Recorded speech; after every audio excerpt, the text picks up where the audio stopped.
Di sini kamu rupanya, sedang menyeruput teh, mendengarkan musik enak, dan beristirahat dari segala kesibukan.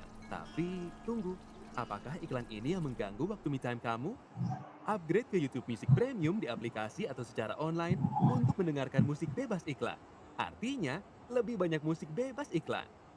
Dan pastinya, saya juga tidak ada lagi. Maaf karena sudah mengganggu ketenanganmu. Dapatkan 1 bulan uji coba gratis. Persyaratan dan ketentuan berlaku.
Oke, kita mulai ya. Assalamualaikum warahmatullahi wabarakatuh.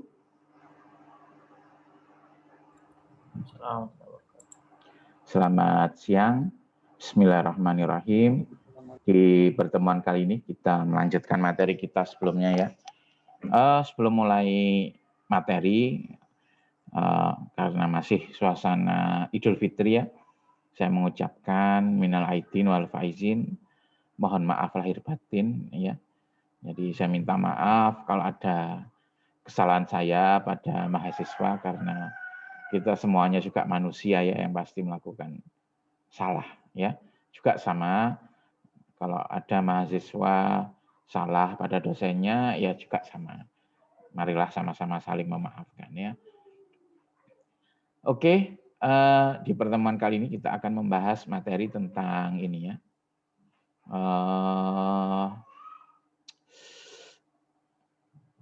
Pengukuran kualitas klasifikasi dan clustering. Oh ya, untuk pertemuan minggu ini, untuk praktikum kan mestinya jadwalnya kita ini ya,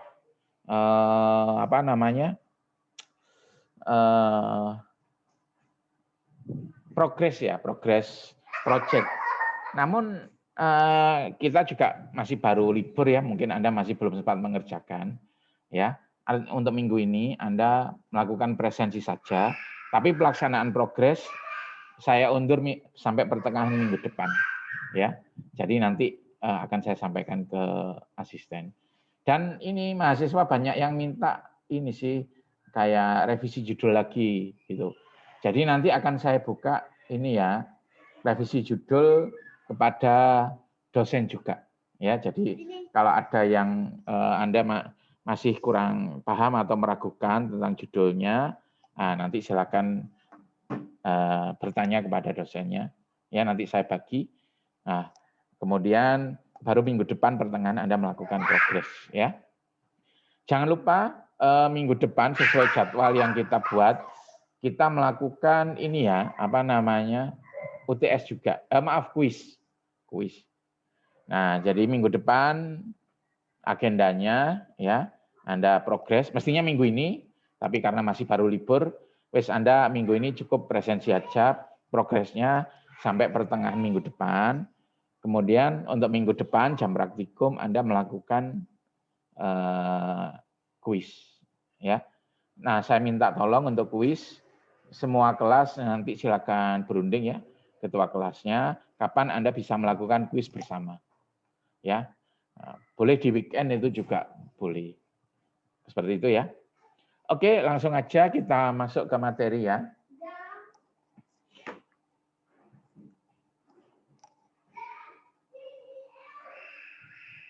Untuk kuis ya, pilihan ganda. Oke, kita masuk ke materi. Jadi nanti jangan lupa nanti malam jam praktikum Anda presensi aja.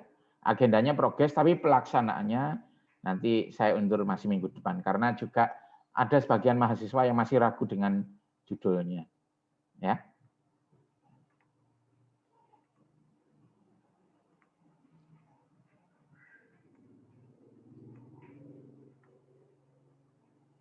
Oke, di pertemuan kali ini kita akan membahas pengukuran kualitas klasifikasi dan clustering ya.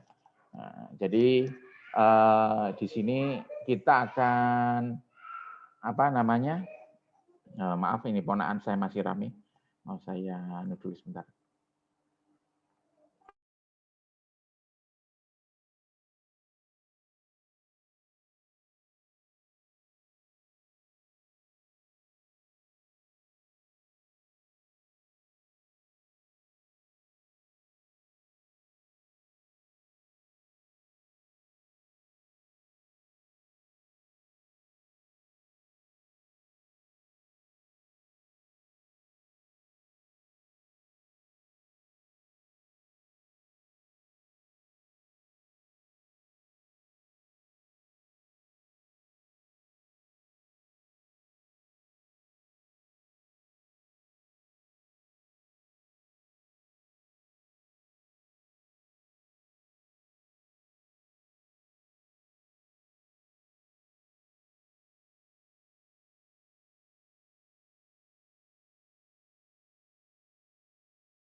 Oke, kita lanjutkan lagi ya.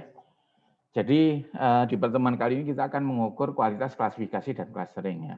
Jadi misalnya Anda melakukan klasifikasi pakai tree.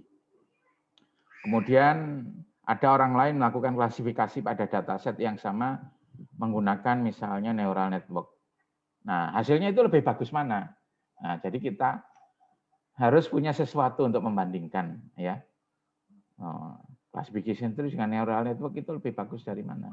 Lebih bagus mana? Apakah neural network-nya ataukah classification tree?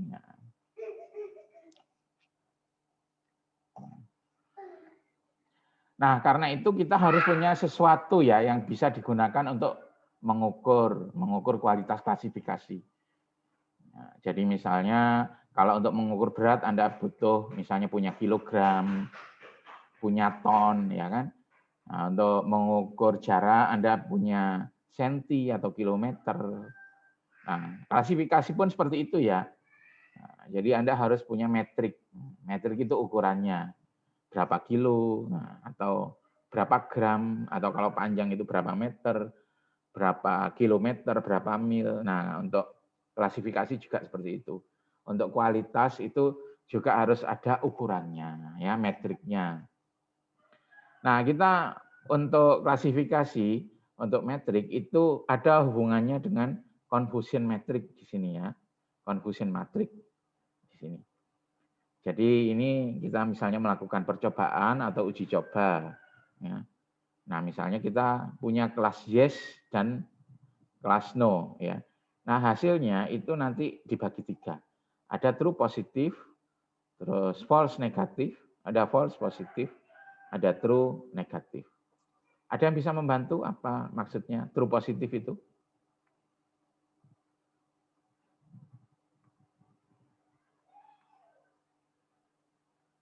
Apa? Ada yang bisa bantu mungkin?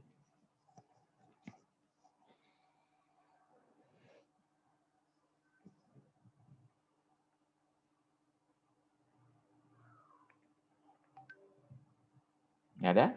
Jadi misalnya kita membuat tree ya. Kita ingin tahu tree kita itu sebagus apa. Nah, misalnya kayak kita sudah bikin tree-nya, Terus kita punya data testing. Ya.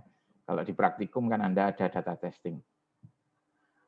Misalnya data testingnya 100. Nah, digunakan untuk tree yang Anda buat itu digunakan untuk ngeramal atau nebak kelasnya dari data testing tersebut. Ya. Nah, hasilnya itu pasti jatuh ke salah satu ini. Bisa true positif, ada false negatif, ada false positif, ada true negatif. Ya. Nah, di sini masing-masing itu terdiri atas 2 kata ya. True positif. Anda anggap saja kelasnya positif atau negatif gitu ya. True positif. Kata kedua itu menunjukkan tebakan Anda. Terus kata pertama itu menunjukkan status dari tebakan Anda. Ya. Nah, jadi misalnya ada kelas plus, ada min. Ya. Anda nebak data tersebut itu merupakan kelas plus. Kelas plus. Terus ternyata setelah dicek dibandingkan kelasnya ya, dibandingkan dengan kelasnya yang asli, ternyata benar.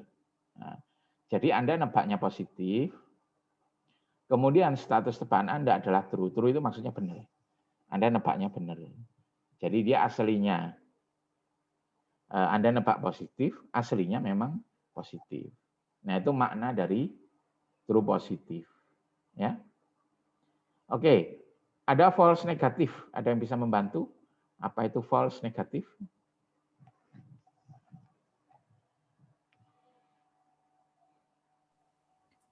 Izin menjawab, Pak.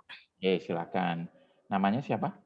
Dewi Cantika Maya. NIM 18241049. Oke, silakan. Jadi kalau false negatif itu artinya tebakan kita itu merupakan kelas yang negatif, Pak. Ya. Dan hasil dari tebakan kita itu false. Artinya antara kelas yang ditebak oleh kita dan dibandingkan dengan kelas yang asli itu hasilnya ternyata tidak sama atau gagal false gitu, Pak. Oke. Artinya yang benar apa kalau gitu kelas aslinya? Kelas aslinya itu true. Positif ya? Positif ya, maaf, Pak. Ya, benar. Ya, seperti itu ya. Anda akan sering banyak menemui ini ya kalau membaca paper. Oke, false positif. Ada yang bisa bantu? Apa itu false positif? Oh, menjawab, Pak. Oke, siapa namanya? Dendi Satrio, NIM 1001 angkatan 18. Oke, Dendi ya. Yang Ya. daftar namanya itu enggak ada ya? Ya. Oke, saya catat. Jangan khawatir, saya tetap saya catat. Buat false positif itu berarti kelas aslinya no, tapi ditebaknya yes. Oke, terima kasih. False positif artinya yang ditebak itu positif ya. Jadi misalnya ada kelas positif negatif, kita nebaknya dia positif. Tapi ternyata tebakan kita keliru. Nah, jadi aslinya dia negatif. Nah, sama juga true negatif seperti itu ya. Kita nebaknya negatif, tapi tebakan kita true ya. Kalau true artinya aslinya ya juga negatif juga. Ya. Nah, jumlah dari true positif, false negatif, false positif dan true negatif itu kita letakkan di sebuah matrik ya. Matrik namanya confusion matrix. Nah, ini. Ya. Jadi untuk true positif itu kita letakkan di A yang sini ya. Nah, kemudian false negatif kita letakkan di B. Ya. Kemudian false positif kita letakkan di C ya. Kemudian true negatif kita letakkan di D. Nah, jadi untuk kolomnya ini predicted class, jadi tebakan kita. Kemudian actual class itu menjadi barisnya. Jadi contoh B ini, ya, B itu artinya apa? Kita nebaknya no, tapi ternyata aslinya yes. Ya, gitu. Jadi false negatif. Untuk C, apa maksudnya? Kita nebaknya yes, tapi aslinya no. Ya. Nah, oke, sampai di sini mungkin ada yang ditanyakan mengenai pengisian confusion matrix. Nah, ini penting juga ya, karena setiap Anda baca paper data mining, apalagi yang klasifikasi ya, ini yang dipakai. Nah, sekarang kalau kita sudah bisa mengisi confusion matrix, maka kita bisa menghitung akurasi. Nah, tadi untuk berat itu kan kita bisa pakai gram, bisa pakai kilogram, ya kan? bisa pakai ton. Nah, itu metriknya ya. Nah, untuk akurasi, untuk kualitas klasifikasi, salah satu metrik yang digunakan adalah akurasi. Ya, akurasi itu rumusnya seperti ini ya. A plus D bagi A plus B plus C plus D, atau true positif tambah true negatif ya, dibagi total ke semuanya. Seperti itu. Ya. Nah, jadi seperti ini akurasi. Atau kalau dalam bahasa kata-kata biasa ya, tebakan benar, jumlah tebakan benar dibagi seluruh jumlah tebakan. Nah, seperti itu. Nah, itu merupakan akurasi. Ya. Contoh, ya, contoh, misalnya saya membuat inilah apa namanya,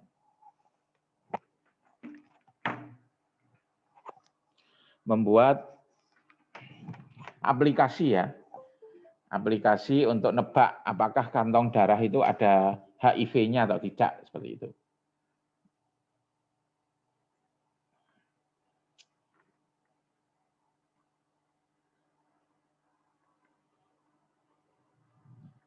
Nah, ini saya tulis di sini.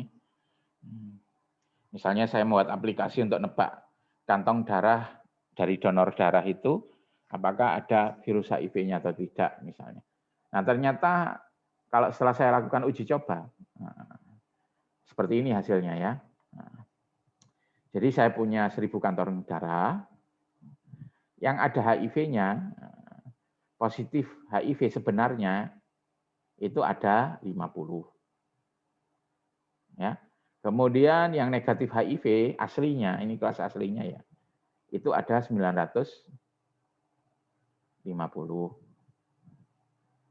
Dari 50 ini yang benar-benar ditebak HIV oleh sistem saya adalah 30.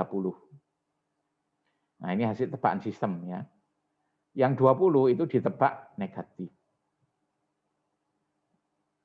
Ya. Terus dari yang 950 yang aslinya negatif, itu yang ditebak benar-benar negatif itu adalah 935 ya, yang benar-benar negatif, yang ditebak negatif 935. Kemudian yang 15 itu ditebak positif. Jadi ini merupakan asli kenyataan, ini tebakan. Ya. Nah, sekarang berapakah true positif, false positif, true negatif, false negatif? Nah, ada yang bisa bantu? Saya mau mencoba, Pak. Oke. Siapa namanya? Denny Firdaus, NIM 19. Denny. Oke. Semuanya, Pak? Apa cuma satu aja? Semuanya sudah. Kalau misalnya yang true positif itu berarti yang plus-plus, jadi ada 30. Terus kalau FP ini kan false positif. Ya. Jadi itu 20. False positif 20. Terus true negatifnya itu true negatif ya. True negatif itu yang salah-salah semuanya itu di 935. 935. Yang false negatif itu 15-nya, Pak. 15 ya. Oke, terima kasih ya. Firdaus. Kalau menurut saya ada yang clear ya. True positif. Yang ini merupakan tebakannya. Terus yang di depan ini status tebakannya. Status. Apakah benar atau keliru ya? Oke, yang di true positif artinya, kalau true positif artinya yang ditebak positif ya. Kalau enggak ini ya ini ya. Kalau true itu artinya apa? Statusnya benar. Nah, artinya dia ditebak positif, aslinya positif 30. Oke. Ini benar ya. Kemudian false positif. False positif itu ditebak positif. Ya. Nah, ini ya. Kemudian status tebakannya keliru, aslinya negatif. Oh, ini 15. Ya, jadi ini yang 15 ya. Nah, kalau ini oke, artinya ini yang 20. Nah, seperti itu ya. Oke, Berapakah akurasinya untuk aplikasi ini? Ada yang bisa bantu?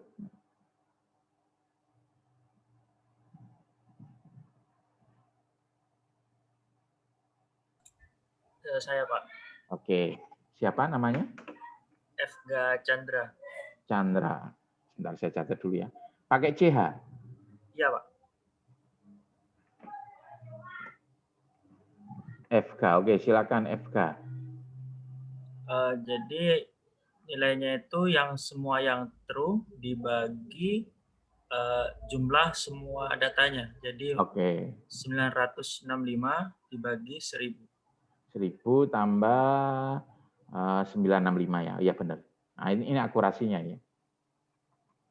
Ya benar kata FK. Oke, terima kasih. Sampai di sini mungkin ada yang ditanyakan. Enggak ada? Oke. Nah, sekarang gini, kalau kita menggunakan metrik akurasi itu enggak selalu bagus sebenarnya. Ya. Jadi ingat metrik itu ibaratnya ya kalau berat ya ton, ataukah pakai kilo atau pakai gram ya. Misalnya Anda mau nimbang barang kontainer, apakah pakai gram? Nah, kan enggak ya. Kalau barang kontainer ya harus pakai ton, kan gitu.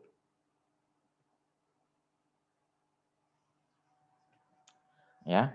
Nah, sama juga akurasi itu tidak selalu bagus untuk mengukur kualitas klasifikasi. Terutama kasus apa? Kalau kasus ini ya, kasus kalau datanya nggak imbang ya. Contoh data nggak imbang. Di sini datanya ada 10.000, kelasnya ada 2. Nah, misalnya namanya kelasnya kelas 0, kelas 1. Nah, kelas 0 itu ada 9.990. Kelas 1 ada 10. Misalnya kita ngawur lah. Kita ngawur, semuanya kita tebak kelas 0. Aplikasi kita ngawur. Jadi yang benar berapa? Yang benar ya 9.990 kan. Terus dari totalnya adalah 10.000. Jadi kalau pakai akurasi kita apa?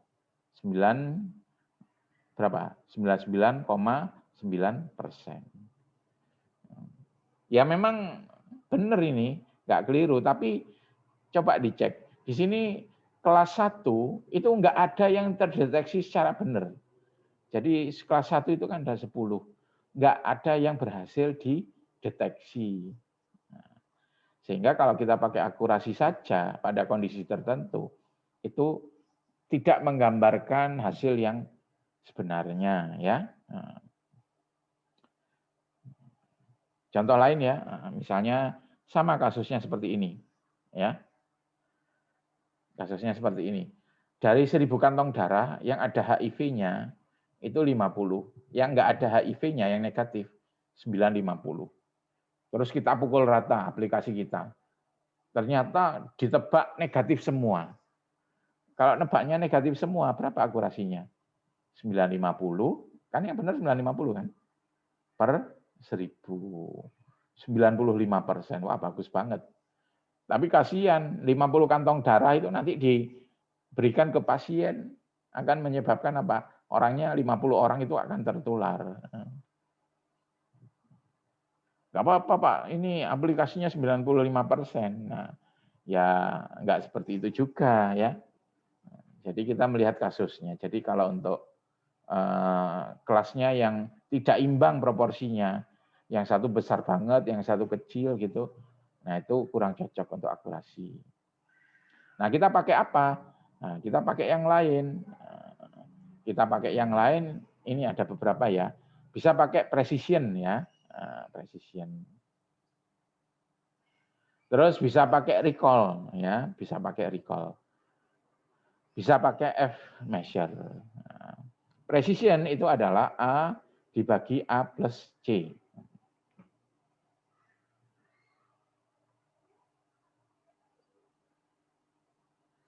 Oke, saya hapus.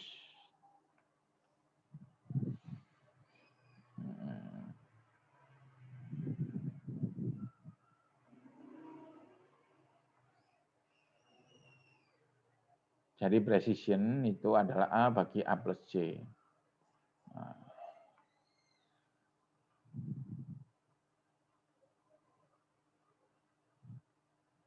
Kemudian recall.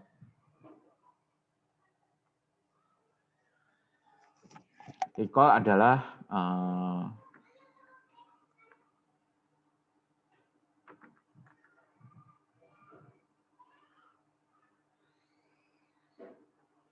A bagi A plus B. Ya. A bagi A plus B.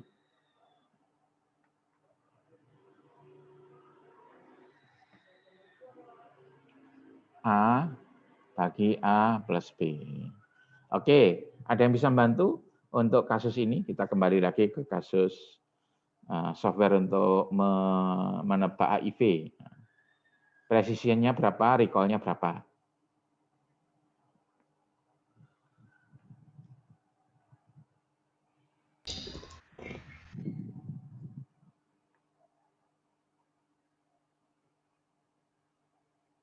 A itu true positif ya. Kalau C itu false positif. B, Pak. Ya? C apa B, Pak? Yang precision apa yang recall? Dua-duanya juga boleh. Oh, saya mau mencoba menjawab, Pak. Ya, silakan. Namanya siapa? Christian Ardinata, NIM 1036, angkatan 19.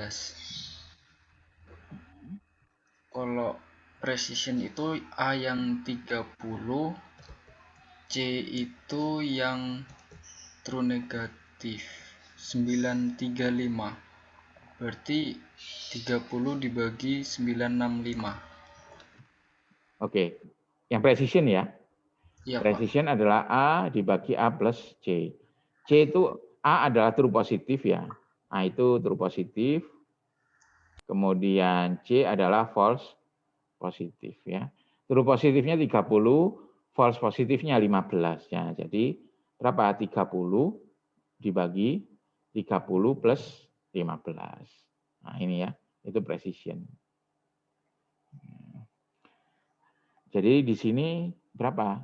Adalah 30 per 45, jadi 66%. Nah, jadi langsung turun ya, kalau pakai precision. Precision itu apa sih? Jadi precision itu ialah dari yang kita anggap positif, itu berapa persenkah yang benar-benar positif. Ya. Jadi dari yang ini, kita anggap positif, yang dianggap positif HIV itu kan ada 45 kantong ya, yang ini kan. Yang ini sama ini ya. Jadi 45 kantong. Dari 45 ini berapakah yang benar-benar positif? Yang benar-benar positif itu ya 30. Jadi 30 per 45. Nah itu arti dari precision. Kemudian recall. Recall itu adalah rumusnya A bagi A plus B. B itu apa? B adalah false negatif ya. Oke. Jadi untuk recall,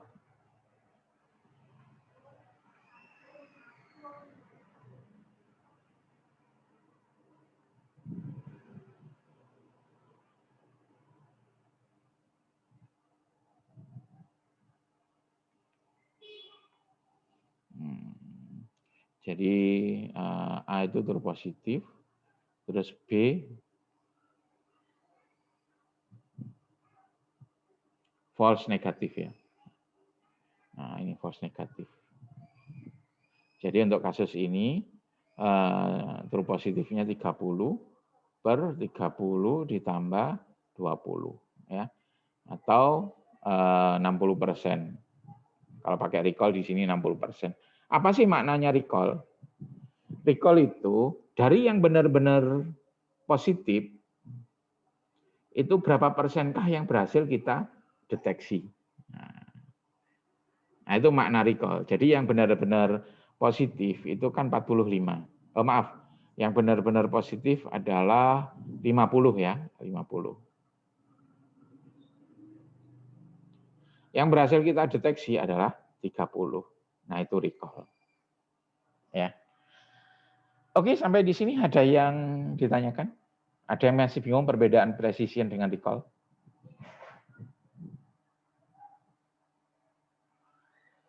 Jadi kalau masih bingung, misalnya saya jaga ujian ya di kelas, mahasiswanya ada 100. Ya.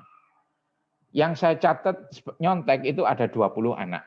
Misalnya dari 100 tadi yang saya catat nyontek, saya duga nyontek 20 anak. Ternyata dari 20 anak, yang benar-benar nyontek itu 15.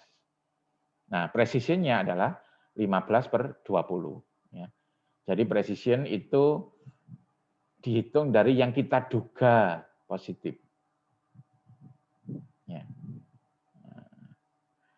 Itu precision. Nah, kalau recall itu berapa persen dari yang benar-benar nyontek itu berhasil kita deteksi. Ternyata dari 100 anak tersebut itu ada 30 yang nyontek.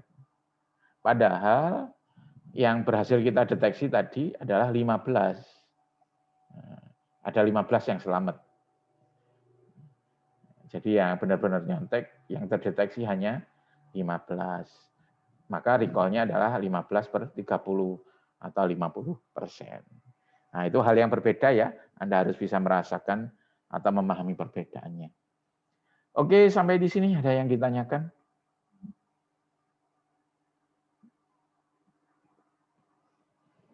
Nggak ada?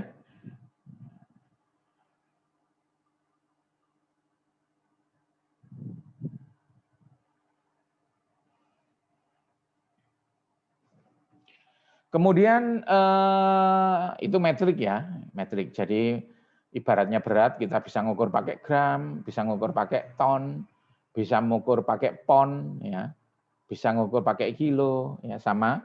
Untuk kualitas klasifikasi kita bisa ngukur pakai akurasi, bisa ngukur pakai precision, bisa ngukur pakai recall, ya. Nah, kita juga untuk pengukurannya kita bisa memasukkan ini ya, faktor cost. Cost itu maksudnya apa? Cost itu kerugian yang disebabkan karena keliru memprediksi, ya. Balik lagi ke contoh tadi kantong darah ya. Kantong darah, kita kan ingin mendeteksi kantong darah yang positif HIV atau negatif HIV ya. Nah, kita bisa benar, kalau benar ya yang positif kita tebak positif. Ya. Negatif kita tebak negatif ya. Tapi kita juga bisa keliru. Kelirunya itu ada 2 jenis. Ya. Aslinya positif, ditebak sebagai negatif gitu. Ini asli. Ada juga keliru jenis kedua, aslinya negatif, ditebak sebagai positif. Itu keliru jenis kedua. Ya. Oke, saya tanya. Keliru jenis pertama untuk kasus kantong darah tadi, dengan keliru jenis kedua, ini misalnya kita namakan jenis 1. Nah, ini kita namakan jenis 2 ya. Dengan keliru jenis kedua, itu konsekuensinya sama enggak? Resikonya sama enggak? Kalau kita melakukan kesalahan seperti itu. Ada yang bisa bantu?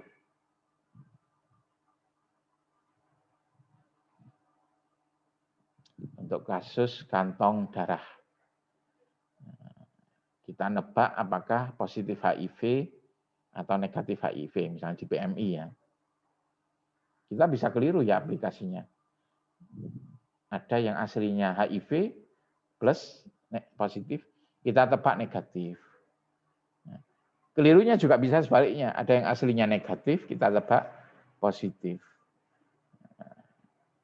Nah, kesalahan jenis pertama dengan kesalahan jenis kedua, apakah konsekuensinya sama berat atau beda? Izin jawab, Pak. Candy, silakan. Konsekuensinya berbeda. Lebih berat yang positif HIV tapi ditebak negatif. Kenapa?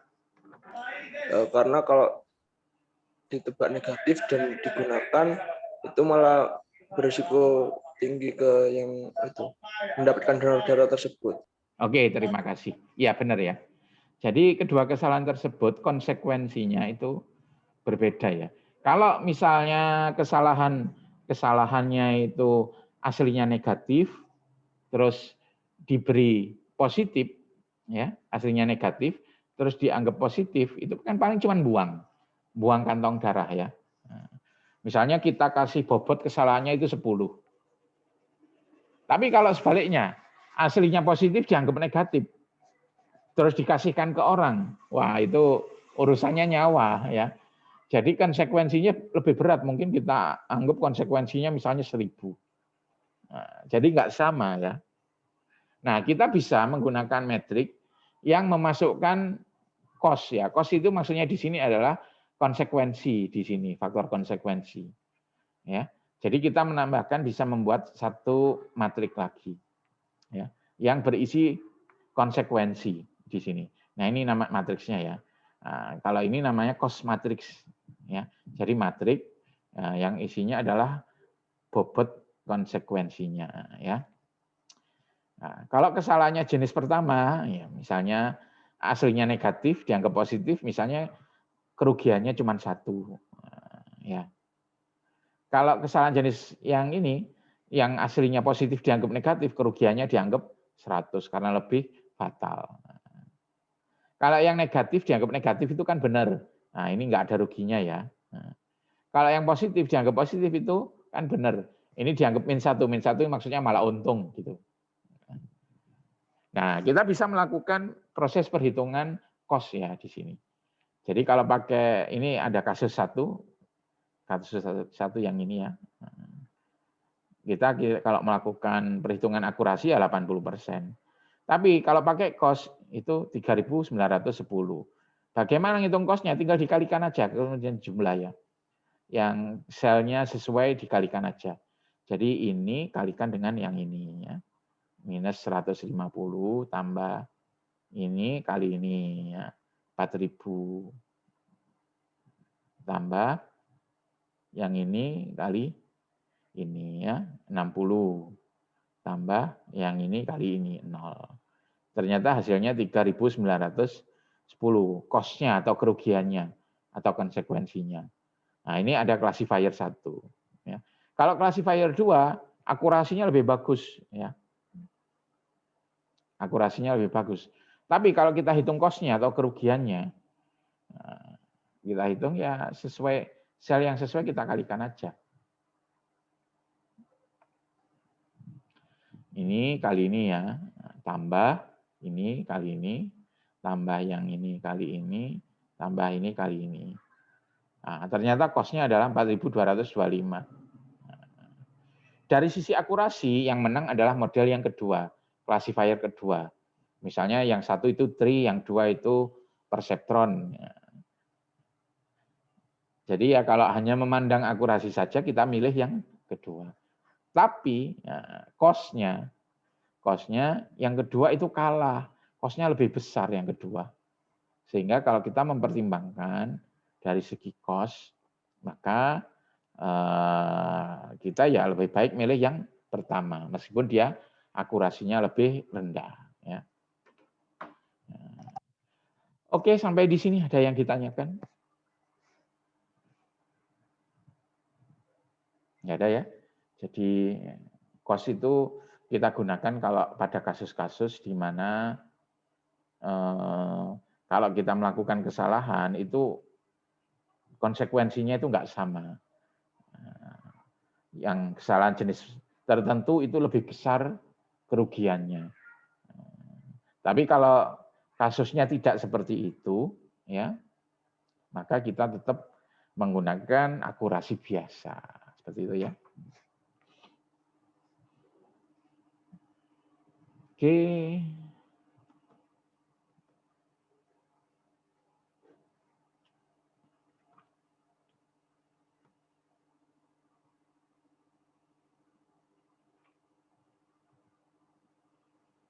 Ada yang tanyakan sampai di sini? Ada? Oke, kita lanjut ya. Jadi kita sudah belajar tentang metriknya ya. Kalau berat ya ada bisa pakai kilo, Anda bisa pakai gram, bisa pakai ton. Ya. Nah sekarang misalnya bagaimana cara membandingkannya? Misalnya kita sama-sama pakai kilo. Manakah yang lebih bagus? Nah di sini ada caranya ya. Cara membandingkan dua classifier. Ya. Nah, jadi misalnya kita punya classifier M1. M1 misalnya pakai tree, ya. Terus M2 misalnya pakai perceptron. Tree itu dilakukan uji coba pada 30 data. 30 data, ternyata akurasinya adalah 85%. Atau errornya 0,15. Kemudian perceptron itu sama dilakukan uji coba juga, tapi dia dilakukan pada 5.000 data. Ya. Akurasinya lebih rendah 75% atau errornya 0,25. Ya. Nah, sekarang manakah yang lebih bagus? Apakah M1 atau M2? M1 itu akurasinya 75%, M2 85%. Ada yang bisa bantu?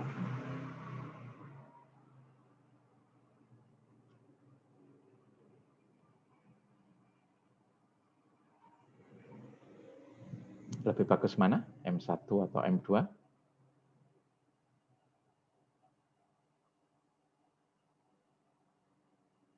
Enggak ada? Nah, kalau secara gampang-gampangan ya kan M2 ya. M2. Tapi ingat, M2 itu diuji pada 5.000 data.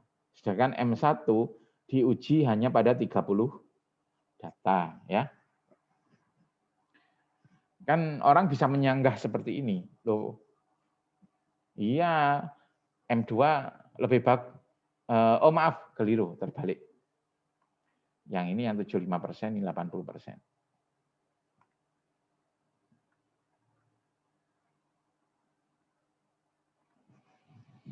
Ya. Jadi orang kalau secara sederhana ya, oh ya bagusan M1. Tapi orang ya bisa membantah juga kan. Belum tentu. Memang bagusan M1 sih, tapi M1 kan cuma diuji pada 30 data. Ya kan? Sedangkan M2 itu sudah diuji pada 5.000 data. Belum tentu M1 itu kalau diuji pada 5.000 data, hasilnya bisa sebagus itu. Bisa jadi malah turun kan gitu. Ya ibaratnya petinju lah. Petinju misalnya Muhammad Ali sudah bertanding 100 kali ya dalam karirnya. Dia ternyata menang 90%. Jadi 90 kali menang, terus yang 10 kali kalah misalnya. Ada juga petinju baru. Petinju baru misalnya dia tanding menang 100%. Ya. Tapi ternyata dia tandingnya masih 10 kali. Ya. Ada orang bilang gini, ya jelas lebih kuat yang baru lah. Dia kan kemenangannya 100 kali. Muhammad Ali kan cuma 90%. Maaf, yang baru kan menangnya 100%. Muhammad Ali kan cuma 90%. Ada yang bilang gitu. Tapi bisa juga kita bantah ya. Bisa juga kita bantah. Apa bantahnya? Loh, yang baru itu belum teruji. Dia masih tanding cuma 10 kali. Ya, dari 10 kali memang menang terus. Tapi belum tentu kalau dia tanding 100 kali, dia akan sama 100%. Biasa jadi malah 60%. Gitu. Sedangkan Muhammad Ali meskipun 90%, tapi dia tandingnya sudah 100 kali. Sudah teruji. Ya, gitu. Nah, untuk kasus seperti itu, bagaimana cara kita membandingkannya, mana yang lebih bagus? Jadi ada faktor lain ya selain akurasi, ya, yaitu faktor apa? Jumlah uji coba.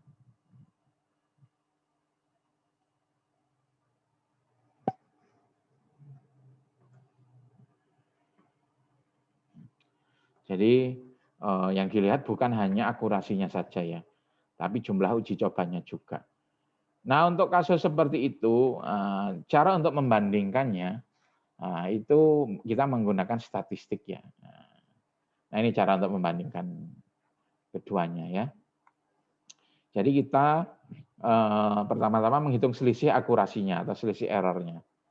Nah, di sini M1 itu kan errornya 0,15 ya. M2 errornya 0,25. Kita hitung selisihnya. Kita ambil nilai mutlaknya ya. Selisihnya adalah 0,1. Ya. Kemudian kita hitung varian dari errornya ya.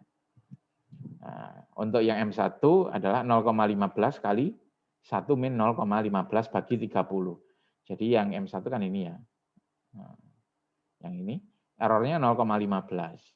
Artinya kan dia benernya 0,85. Ini errornya, ini benernya, ini jumlah percobaannya atau jumlah data yang digunakan. Untuk M2 juga sama ya. Errornya 0,25, benernya 0,75. Terus data yang dilakukan untuk uji coba adalah 5.000. Nah, kita hitung, ternyata hasilnya adalah 0,0043 ya. Terus kita tentukan confidence level ya. Nah, confidence level. Confidence level itu merupakan tingkat keyakinan kita. Ya. Tingkat keyakinan kita ketika melakukan suatu klaim. Ya. Nanti sore hujan enggak? Hujan, Pak. Kamu yakin 100%? Enggak, Pak. Nah, kalau 100% itu kan cuma Tuhan. Kalau kita ya 90 lah. Nah, jadi saya yakin 90% nanti sore hujan. Nah, 90% itu confident level gitu ya. Nah, kamu yakin enggak lulus sidang skripsi? Yakin, Pak. 100%? Enggak, Pak. Kalau 100% itu kan Tuhan ya. Tapi saya yakin 95% ya bahwa saya lulus skripsi. Kalau apes ya 5%-nya itu kan gitu. Jadi kalau untuk mengklaim sesuatu di statistik kita harus menggunakan confident level. Enggak bisa 100% ya. Enggak bisa. Yang umum dipakai itu 95% itu. Tingkat keyakinan kita bahwa tebakan kita benar ya. Jadi misalnya kita pakai confident level 95%. Ya. Nah, untuk confident level 95%, maka kemungkinan kita keliru adalah 5%. Ya. Nah, Anda bagi 2 ini 5%, yaitu 2,5%. Untuk nilai 2,5%, Anda cari Z-nya. Z-nya itu adalah tabel Z ya di statistik. Anda kan sudah ikut mata kuliah statistik ya, sudah bisa membaca tabel Z ya, distribusi normal. Ya. Untuk 2,5% ini, berapakah nilai Z-nya? Nanti di tabelnya ada yaitu 1,96. Ya, 1,96. Nah, Anda hitung D. D itu merupakan rentangnya. Jadi rentangnya. Jadi 0,1 itu asalnya dari selisihnya ini. 1,96 itu berasal dari nilai Z-nya ini. 0,043 itu berasal dari ya ini, hitungan ininya ya.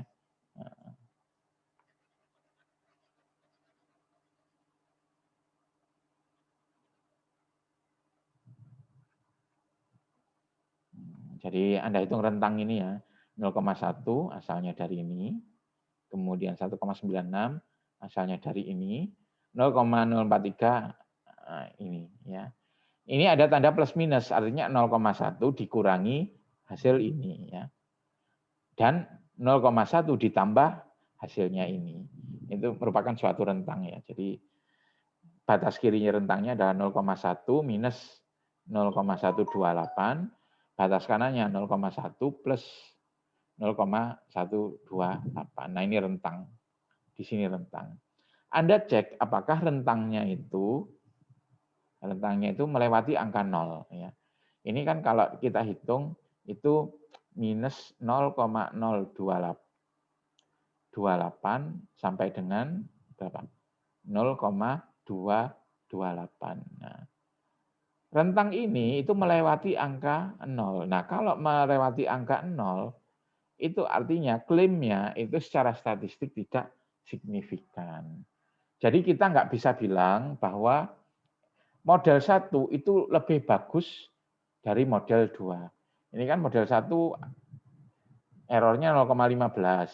Model 2 errornya 0,25. 25. Nah, kita kalau menulis skripsi, ya menulis skripsi, nggak bisa mengklaim bahwa yang model 1 lebih bagus dari model 2 atau sebaliknya, model 2 lebih jelek dari model 1, kita nggak bisa mengklaim hal tersebut. Ya. Jadi kalau pakai statistik tidak hanya mempertimbangkan hasil akhir ya, juga harus dilihat berapa kali jumlah pertandingan. Ya, MU sama Liverpool bagus mana?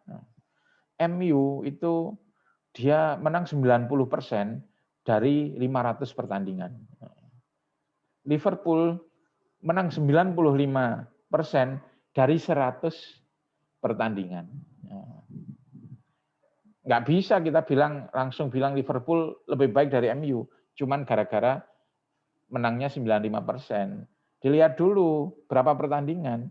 Masalahnya MU meskipun cuma 90%, dia dari 500. Liverpool meskipun 95%, dia cuma dari 100. Kalau mau ngeklaim lebih bagus mana Liverpool apa MU, Anda harus melakukan uji statistik seperti ini ya. Seperti yang ada di PPT ini. Sama klasifikasi juga sama. Oke, sampai di sini ada yang ditanyakan?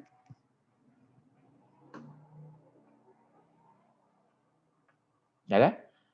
Oke, kita lanjut ke materi kedua ya. Singkat saja untuk yang kedua. Pengukuran kualitas clustering. Kita kan materinya, materi besarnya ada klasifikasi, ada clustering. Ya, kalau klasifikasi kita tinggal ngecek saja apakah tebakan kita sama dengan kelas aslinya. Itu bisa digunakan untuk melakukan mengetahui mana yang lebih bagus ya. Tapi kalau clustering itu berbeda ya. Kalau clustering itu nggak ada kelasnya. Jadi kita nggak tahu ini klasternya benar atau keliru. Memang nggak bisa ditentukan. Misalnya kita bagi menjadi 3 kelompok. Ya. Ada kelompok 1 isinya 100 data. Kelompok 2 200 data. Kelompok 3 150 data. Nah ini benar apa enggak ini pengelompokannya? Ya kita nggak tahu. Karena memang dia nggak ada kelasnya. Ya. Nggak ada kelompoknya, yang menentukan ya kita sendiri. Nah, bagaimana kita mengetahui bagaimana algoritma untuk clustering A dengan clustering B itu lebih bagus mana? Nah, kita menggunakan kriteria ini. Jadi clustering yang bagus itu apa? Untuk satu kelompok, anggotanya itu kompak. Ya, untuk satu kelompok anggotanya kompak. Maksudnya kompak itu apa? Dia gerumbul, tidak nyebar. Jadi clustering yang bagus itu untuk satu kelompok. Itu anggotanya yang gerumbul. Kalau anggotanya nyebar, nah itu kurang bagus. Jadi yang ini misalnya A dan B itu lebih bagus A. Kenapa? Dia satu kelompok gerumbul, akrab, kompak ya.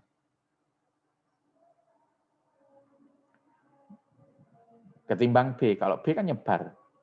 Ya, dia satu kelompok tapi nyebar, nggak gerumbul. Ya. Nah, itu kriteria pertama. Jadi clustering yang bagus itu yang kelompok-kelompoknya ya untuk satu kelompok dia gerumbul, saling mendekat satu dengan yang lain untuk anggota satu kelompok. Terus kriteria kedua ya. Kriteria kedua clustering yang bagus itu untuk kelompok yang berbeda itu harus terpisah. Ya. Jadi yang beda itu terpisah. Jadi kalau yang ini menyinggung untuk satu kelompok ya, yang ini kelompok yang berbeda, yang bawah itu. Jadi untuk satu kelompok anggotanya harus rapat. Clustering yang bagus itu seperti itu. Ya. Dengan kelompok yang berbeda dia harus jauh. Jadi tiap kelompok itu harus punya nasionalisme yang kuat. Nah, untuk menghitung yang pertama ini, keterikatan dalam satu kelompok, kita menggunakan SSE ya, atau sum square error ya. Kemudian yang ini kita menggunakan BSS. Jadi SSE itu untuk mengukur kekompakan di satu kelompok. BSS itu untuk mengukur pemisahan antar kelompok. Ya. Nah, clustering yang bagus itu SSE-nya rendah. Jadi kelompok-kelompoknya kompak. Dalam satu kelompoknya sendiri itu dia kompak. Nah, bagaimana cara menghitung SSE? Gampang. Anda lihat aja gambar di sini. Ya. Nah, jadi misalnya ini ada beberapa data. Ini data pertama nilainya 1, data kedua nilainya 2, terus yang ini nilainya 4, ini nilainya 5. Anggap saja semuanya menjadi satu klaster ya. Satu klaster. Nah, klaster ini kita hitung sentroidnya ya, atau pusatnya. Kita rata-rata aja. 1 tambah 2 tambah 4 tambah 5 ya. Dibagi 4. Ya. 12 bagi 4, 3. Jadi sentroidnya atau pusatnya itu di sini ya.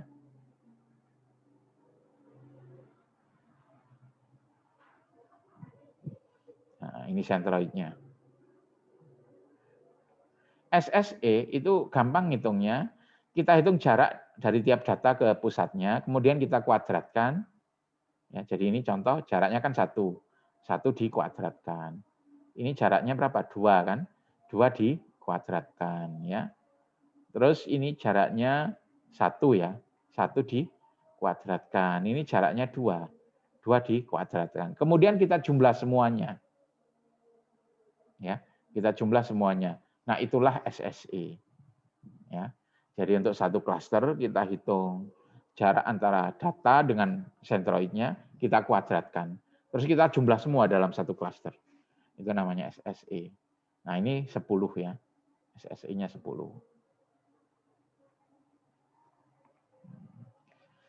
Anggap saja terus misalnya kita bagi menjadi 2 klaster ya. 2 klaster misalnya ini klaster 1, klaster 2. Gimana ngitung SSE-nya? Gampang. Untuk klaster 1 kita cari sentroidnya di sini ya, 1,5 kan ya. Untuk klaster 2 kita cari sentroidnya 4,5. Ya.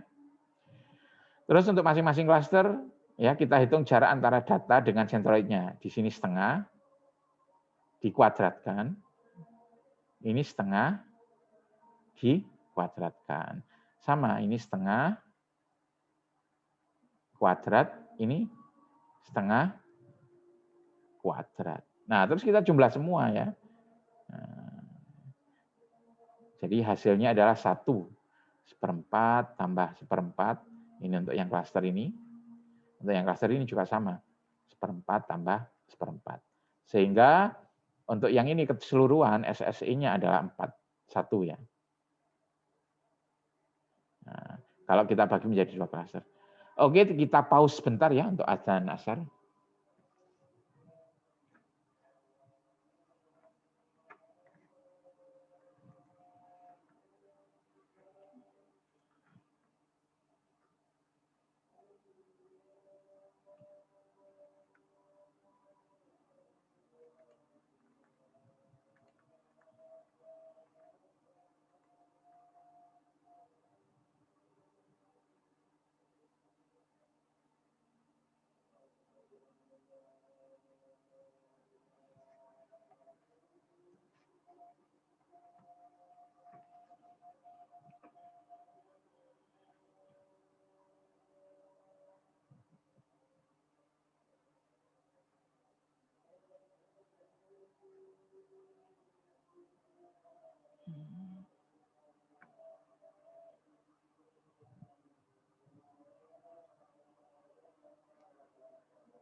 Oke, kita lanjut ya.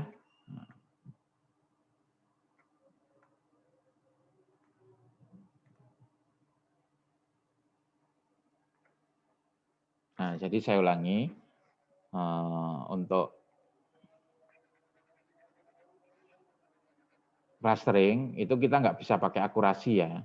Akurasi itu kan harus benar. Maksudnya ngukur kebenaran tebakan. Ya. Kalau diklasifikasi kita bisa. Karena apa? Karena kan ada kelas aslinya. Kita nebak kelas aslinya. Bisa kita bandingkan. Sehingga kita tahu tebakan kita benar atau keliru. Tapi kalau clustering, nah ini kita sekedar mengelompokkan saja. Ya. Nggak ada panduannya kelompok ini benar, kelompok ini keliru, nggak ada. Ya. Tapi untuk clustering itu ada 2 tujuan yang harus kita perhatikan, bahwa cluster yang bagus itu untuk satu anggota kelompok dia harus rapat, harus kompak, jadi harus gerumbul. Kalau nyebar jelek. Ya. Terus panduan kedua yaitu untuk kelompok yang berbeda jaraknya harus saling menjauh. Jadi dia kompak di satu kelompok secara internal, kalau secara eksternal harus berjauhan. Gitu ya. Nah, untuk mengukur kekompakan di satu anggota kelompok pakai SSE, ya. Terus untuk mengukur keterpisahan antar kelompok menggunakan BSS, ya. Cluster yang bagus itu SSE-nya rendah, BSS-nya tinggi. Nah, itu cluster yang bagus. Ya. Bagaimana cara ngitung SSE? Nah, gampang. Nah, jadi misalnya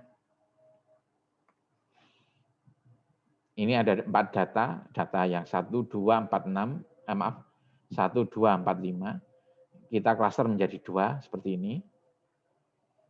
Nah, untuk yang kiri itu sentroidnya di sini ya. Nah, kita ukur SSE-nya dulu, ini jaraknya 1,5, ini setengah. Ya, ini setengah.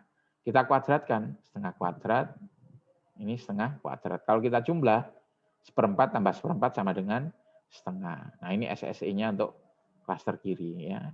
Untuk cluster kanan, nah ini kan sentroidnya 4,5. Jadi ini jaraknya setengah, ini setengah. Kita kuadratkan, terus kita jumlah. Nah, kalau dijumlah 0,5. Nah, ini SSE yang kanan.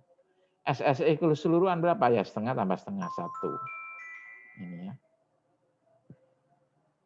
Sekarang untuk BSS, bagaimana? BSS itu dihitung dari pusat total keseluruhan. Jadi pusatnya di sini kan 3. Jadi 1 tambah 2 tambah 4 tambah 5 bagi 4. Pusatnya di sini ya. Nah, untuk tiap klaster kita hitung pakai seperti rumusnya Newton ya. Nah, jadi untuk klaster yang kiri,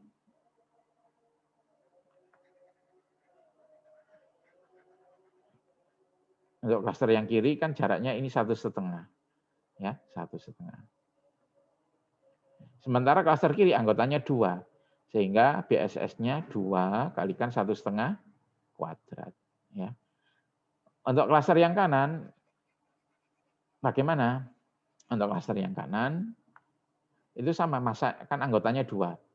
Terus jaraknya antara pusat klaster dengan pusat keseluruhan itu 1,5. Jadi 2 kali 1,5 dikuadratkan. Nah, tinggal kita jumlah, jadi BSS-nya adalah 9. Nah, seperti itu cara ngitung BSS. Ya. Nah, kemudian kalau ada beberapa free clustering, misalnya kita menggunakan Kamin ya.